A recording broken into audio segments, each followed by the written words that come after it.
Manhunt underway right now in New Jersey after two officers are ambushed. All right, you got a gunman firing up to 25 rounds at the undercover detectives in an unmarked car. This happened in Camden. Correspondent Steve Keeley from our Philly affiliate is at Camden Police Headquarters with the latest. Steve, what happened? Well, Camden is right across the river from Philadelphia, and just the day before, we had a Philadelphia SWAT team member shot in the face. So this is 3 local cops in 38 hours, almost losing their life. And last year was a bad year across the nation. We are already just one shy of an officer being killed to tie last year's awful year. So this year's getting even worse. Fortunately, these 2 detectives are going to survive.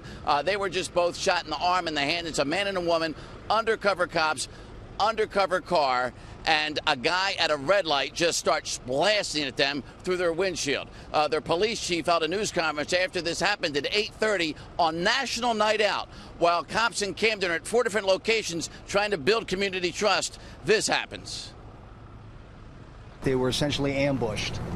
A male walked up and began opening fire. Our officers have non-life-threatening injuries, but not for the grace of God, to be quite frank with you, because the amount of rounds that were fired at close range.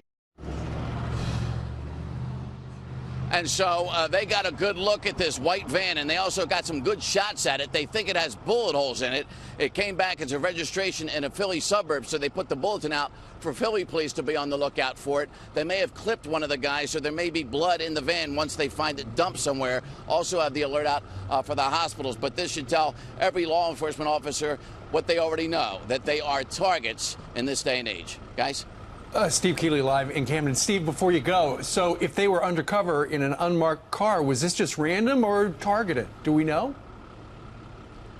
Well, they won't know for sure until they catch this guy. But often when you're undercover, if you make an undercover buy or you've busted somebody before, chances are you're recognized, especially in a smaller city like Camden. But this could be a random hit. They could have just thought they were a couple on the street, and maybe it was a road rage case. But for some reason, the cops think this shooter knew they were cops just by what happened here.